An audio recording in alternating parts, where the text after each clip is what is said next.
Hello नमस्कार साथियों। आज हम इस वीडियो के अंदर बताने वाले हैं जो बाल विकास एवं शिक्षा शास्त्र जो लेवल 2 की एग्ज़ाम हुई है रीट की, उसके अंदर जो लेवल 2 की एग्ज़ाम की 3 पारियाँ थी और एक लेवल 1 की। तो लेवल 2 की 3 पारियों के अंदर जो 30-30 क्वेश्चन आए हैं, लेवल 2 की पारी 2, 3 और 4 के अंदर 23 जुलाई की सेकेंड और 24 जुलाई की दोनों पारियों की बाल विकास की बात करने वाले हैं, जो कि एकदम राइट क्वेश्चन है और आप इनका देख सकते हैं भविष्य में भी रिपीट हो सकते हैं। फर्स्ट क्वेश्चन की बात करें तो न्यूनतम आधारभूत सुविधाओं से वंचित बालकों को निम्न रूप से वर्गीकृत किया गया है।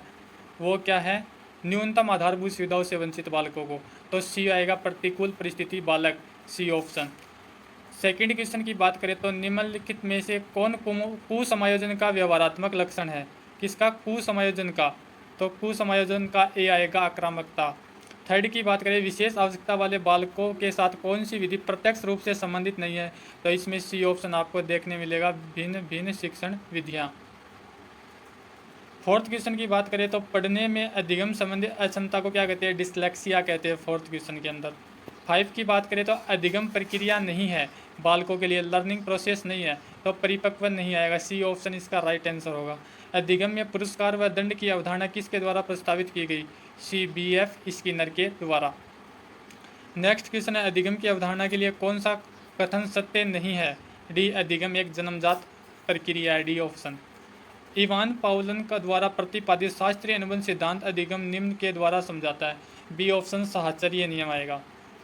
शिक्षण, नाइन्थ क्वेश्चन के बाद शिक्षण का कौन सा प्रकार शिक्षण के उद्देश्य पर आधारित नहीं है? डी मनोज्ञात्मक शिक्षण, आपको राइट आंसर देखने को मिलेगा। नेक्स्ट की बात करें तो नैसर्गिक से विचारों की सूची के एकत्रण के द्वारा विशिष्ट समस्या के समाधान की समूह रचनात्मक विधि को कहा जाता है? ए मस्तिष्क विप्लव युक्ति। कक्षा अधिगम में अभिप्रेरणा की भूमिका किस प्रक्रिया से प्रत्यक्ष रूप से संबंधित नहीं है? आपको देखने का मिलेगा प्रत्यक्ष रूप से संबंधित नहीं है, बी ऑप्शन अंतर्वैयक्तिक समायोजन। शिक्षा में अवधारणा मानचित्रण किसके द्वारा दी गया? तो इसमें ए ऑप्शन आएगा कार्ल जुंग, बी गलती से लगा, ए ऑप्शन इसका राइट आंसर होगा। शिक्षा का अधिकार अधिनियम 2009 में कौन सा कथन सत्य नहीं है? इसमें डी ऑप्शन आएगा अध्यापक के लिए न्यूनतम प्रति सप्ताह 60 घंटों की जगह अगर 45 होता तो एकदम बिल्कुल राइट होता। शिक्षा में क्रियात्मक अनुसंधान विकास में किसने योगदान नहीं दिया?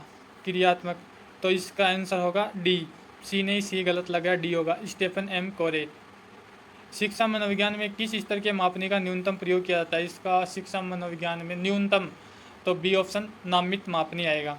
ये नेशनल करिकुलम फ्रेमवर्क से संबंधित है, बी ऑप्शन बिना बोझ के शिक्षा। आनुवांशिकी की भूमिका के अध्ययन के लिए कौन सी विधि वैध नहीं है? वैध नहीं है, तो सी ऑप्शन आपको सही मिलेगा, दत्तक ग्रहण अध्ययन। ये साइकोलॉजी आपको अलग अलग टीचरों के अलग अलग आंसर देखने को मिल सकते हैं, लेकिन मेरे अनुसार ये सबसे ज़्यादा बेस्ट हैं।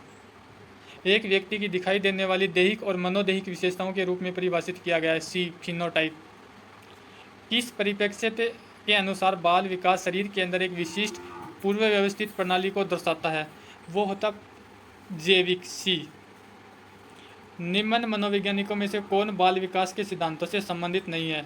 बाल विकास के सिद्धांतों से संबंधित नहीं, इसमें ए ऑप्शन नहीं आएगा जी, इसमें आएगा जीन पियाजे है, अल्बर्ट बंडूरा, इसमें सी ऑप्शन आएगा अल्बर्ट बंडूरा, बाल विकास से संबंधित नहीं है। स्वभाव में व्यक्तिगत विभिन्नताएं आधारभूत रूप से होती है, तो इसमें एक कन्फ्यूजन है, कोई जन्मजात बता रहा है, कोई अधिग्रहण, तो दोनों ही कन्फ्यूजन वाला प्रश्न है, ये बोर्ड जारी करेगा तभी पता चलेगा। किसने व्यक्तित्व के किसी भी सिद्धांत को प्रतिपादित नहीं किया है? व्यक्तित्व के सिद्धांत को प्रतिपादित नहीं किया, इसमें गलती से लग गया व्यक्तित्व, सिगमंड फ्राइड, बी ऑप्शन आपको राइट आंसर देखने को मिलेगा, इसने व्यक्तित्व के सिद्धांत को प्रतिपादित नहीं किया। हेनरी व मूरे द्वारा क्रिस्टिया मॉर्गन ने कौन सा परीक्षण किया है? टीएटी परीक्षण है, सी ऑप्शन। एक बालक की वृद्धि में कौन सा कारक संबंधित नहीं है? वृद्धि से संबंधित है, तो इसमें अधिवास और निंद्रा पर बहुत से लोगों का कन्फ्यूजन है, ज़्यादातर यूट्यूब अधिवास और निंद्रा पर ही कन्फ्यूजन है, तो अधिवास इसका ज़्यादा राइट आंसर है, क्योंकि जो पोषण, स्वास्थ्य और निंद्रा ये स्वास्थ्य मतलब कि अपने शरीर से शारीरिक रूप से, जबकि अधिवास एक अलग मैटर है, तो डी ऑप्शन राइट होगा। विकास का कौन सा आयाम नोम चॉम्स्की के सिद्धांतों से प्रभावित होगा? इसके अंदर होगा ए ऑप्शन भाषा विकास, नोम चॉम्स्की। बहुआयामिक बुद्धिमत्ताओं के गार्डनर सिद्धांत में कौन सी बुद्धिमत्ता सम्मिलित नहीं है? सी सांवेगिक बुद्धि सम्मिलित नहीं है। रचनात्मक चिंतन के कौन से प्रकार से संबंधित है? अपसारी चिंतन, डी ऑप्शन आपको देखने को मिलेगा। मानसिक विबंधित पद को किस पद के साथ प्रतिस्थापित किया गया है? ऑप्शन ए बौद्धिक अयोग्यता, और ज़्यादा और यूट्यूब वाले ये सी भी बता रहे हैं बौद्धिक पिछड़ापन, लेकिन ए इसका राइट आंसर देखने को मिलेगा, बौद्धिक अयोग्यता। व्यक्तित्व की सैद्धांतिक अवधारणा के लिए कौन सा सत्य नहीं है? ए आपका स्थिर होगा, स्थिर। ए ऑप्शन इसका राइट आंसर होगा। कौन सा परीक्षण बुद्धिमत्ता का सेंस करती हुई मुक्ति अवांछित परीक्षण है? इसमें आएगा D option, standard progressive matrix. ये आपके सारे 24 जुलाई फर्स्ट शिफ्ट का आप पेपर देख पा रहे हैं जो बाल विकास शिक्षा शास्त्र का। इसमें फर्स्ट प्रश्न था कि कौन सा विकृति अधिगम अक्षमता का एक प्रकार है? इसका ऑप्शन होगा सी, डिसलेक्सिया। नेक्स्ट क्वेश्चन है कुसमायोजन से संबंधित है, विशेष रूप से निर्णय लेने से संबंधित है? डी द्वंद्व ऑप्शन आ जाएगा इसका, कुसमायोजन। थर्ड क्वेश्चन की बात करते हैं तो ये जेफी गिलफोर्ड महोदय से संबंधित है, और जो क्रिएटिव बालक होते हैं, सृजनात्मक बालक, उनकी विशेषता नहीं है पूछी है, तो पहला ऑप्शन हो जाएगा चिंतन में समानुभूति ऑप्शन आपको देखने को मिलेगा। नेक्स्ट क्वेश्चन की बात करते हैं ट्राइसोमी 21 क्या है? ट्राइसोमी 21 ये डाउन सिंड्रोम है। फोर्थ ऑप्शन डाउन संलग्न बोलते हैं, जिसको बायोलॉजी से संबंधित क्वेश्चन आ गए आपकी। प्रतिभाशाली बालकों की शिक्षा के लिए कौन सा उपाय प्रासंगिक नहीं है? तो जो प्रतिभाशाली बालक है उनके लिए बी ऑप्शन आएगा, उपचारात्मक अध्ययन प्रासंगिक उपाय नहीं है, बाकी सारे सभी उपाय है। नेक्स्ट क्वेश्चन की बात करें तो नेक्स्ट क्वेश्चन है 6 का, निम्नलिखित में से कक्षा में सीखने को प्रभावित करने वाला मनोवैज्ञानिक कारक कौन है? कक्षा में लर्निंग होती है, उसको प्रभावित करने वाला मनोवैज्ञानिक कारण है विषय वस्तु की अर्थपूर्णता। विषय वस्तु हो वो अर्थपूर्ण होना चाहिए। नेक्स्ट क्वेश्चन की बात करें तो अधिगम का अंतर्दृष्टि सिद्धांत किसके द्वारा प्रतिपादित किया गया? जो अधिगम का अंतर्दृष्टि सिद्धांत कोहलर के द्वारा प्रतिपादित किया गया। नेक्स्ट क्वेश्चन है अधिगम के समस्या समाधान उपगम का अंतिम चरण कौन सा नहीं है? तो आपको सी ऑप्शन देखने को मिलेगा, वेरिफिकेशन ऑफ परफॉर्मेंस, निष्पादन का सत्यापन सिद्धांत। सी इसका राइट आंसर आपको हो जाएगा।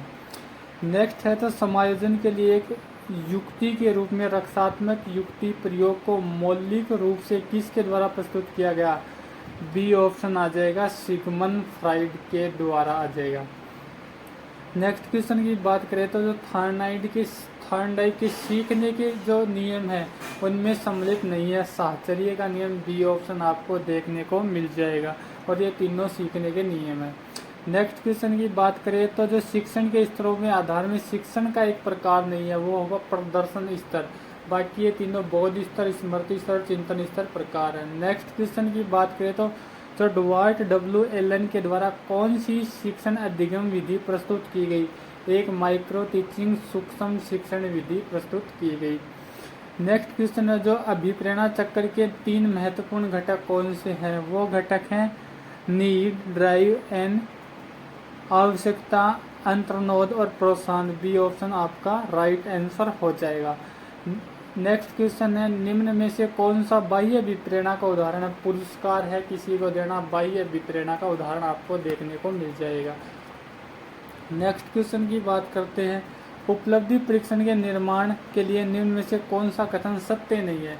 तो सत्य तो बी ऑप्शन आपको जाए, इवेल्यूशन मूल्यांकन नहीं है। जो नेशनल करिकुलम फ्रेमवर्क है उसके बारे में पूछा गया तो वो 2005 का है, national curriculum framework. Next question है आकलन कौन सा प्रकार शिक्षण अधिगम प्रक्रिया से संबंधित नहीं है? इसका ऑप्शन ए देखने को मिलेगा, उपलब्धि परीक्षण अचीवमेंट। सी ऑप्शन नहीं होगा, ए ऑप्शन इसका राइट आंसर होगा। क्रियात्मक अनुसंधान का प्रमुख उद्देश्य क्या है? इसका प्रमुख उद्देश्य है क्रिया विधि। जीन्स का जोड़ा जो विशेष गुणसूत्र पर एक विशिष्ट स्थान अधिग्रहण करता है तथा समान गुण को नियंत्रित करता है, यह कहलाता है ऑटोसोम्स। डी ऑप्शन आपका राइट आंसर देखने को मिल जाएगा। नेक्स्ट क्वेश्चन की बात करें तो ऑटोसोम्स आ जाएगा इसका डी। सिगमंड फ्राइड द्वारा प्रतिपादित मनोलैंगिक विकास की अवस्था निम्नलिखित में से कौन सी नहीं है? जो नहीं है वो पूछी है तो इंडिपस कॉम्प्लेक्स अवस्था, सी ऑप्शन आ जाएगा। जीन पियाजे के संज्ञानात्मक विकास के सिद्धांत से कौन सी अवधारणा संबंधित नहीं है? अधिकरण। बी ऑप्शन अधिकरण नहीं है। नेक्स्ट क्वेश्चन की ओर चलते हैं 22 की ओर। नैतिक विकास का सिद्धांत किसके द्वारा प्रतिपादित किया गया? कोहेलबर्ग के द्वारा प्रतिपादित किया गया नैतिक विकास का सिद्धांत। 23 के क्वेश्चन की बात करें तो व्यवसाय चयन में व्यक्तिक विभिन्नता को निम्न द्वारा समझाया जा सकता है, वो है अभिक्षमता में अंतर। डी ऑप्शन राइट आंसर हो जाएगा। 24 के क्वेश्चन की बात करें तो बाल विकास में वातावरण की भूमिका खालिस्तान के द्वारा सबसे सही रूप में प्रतिबंधित होती है, वह आदत निर्माण। भाई बाल विकास में वातावरण में आदत निर्माण ही होता है, डी ऑप्शन। विकास के नियम के रूप में कौन सा कथन सत्य नहीं है? तो जो विकास के लिए प्रत्येक अवस्था समान रूप से महत्वपूर्ण है, ये सत्य नहीं है और बाकी सारे सत्य हैं। नेक्स्ट क्वेश्चन की बात करें तो कौन सा व्यक्तित्व परीक्षण नैदानिक निदान के लिए वैध है? जो नैदानिक निदान के लिए है MMPI। रॉबर्ट जे स्टेनबर्ग द्वारा बुद्धि का कौन सा सिद्धांत प्रस्तावित किया गया? त्रिआयामी सिद्धांत प्रतिपादित किया गया। नेक्स्ट क्वेश्चन है बुद्धि की निष्पत्ति परीक्षण, इंटेलिजेंस परफॉर्मेंस, बी भाटिया परीक्षण। आपका राइट आंसर देखने को मिल जाएगा। नेक्स्ट क्वेश्चन की बात कर लेते हैं तो व्यक्तित्व विभिन्नता की प्रकृति के लिए कौन सी अवधारणा सत्य नहीं है? अधिगम, समानता, learning, similarity. B option right answer हो जाएगा। अंतिम क्वेश्चन की बात करते हैं जो 30 का क्वेश्चन है आपके। व्यक्तित्व का शील गुण सिद्धांत किसने प्रतिपादित नहीं किया? तो हेंस आइजेंक ने प्रतिपादित नहीं किया व्यक्तित्व का शील गुण सिद्धांत। जो नेक्स्ट पारी है 4th, उसकी बात कर लेते हैं लेवल 2 के लिए। जो 30 क्वेश्चन आए हैं उन सभी की बात कर लेते हैं। परीक्षण की खालिस्तान के संदर्भ में दो अवसरों की एक परीक्षण पर किसी व्यक्ति द्वारा प्राप्त लब्धांकों की संगति है, विश्वसनीयता होती है, रिलेबिलिटी जिसको बोलते हैं। नेक्स्ट क्वेश्चन की बात करें तो जो राइट टू चिल्ड्रन एजुकेशन है वो अधिकार अधिनियम 2009 आपको देखने को मिल जाएगा। इसके तहत बच्चों को मुफ्त और अनिवार्य शिक्षा का अधिकार है जो 1 अप्रैल 2010 को लागू किया गया। आगे नेक्स्ट क्वेश्चन की ओर चलते हैं।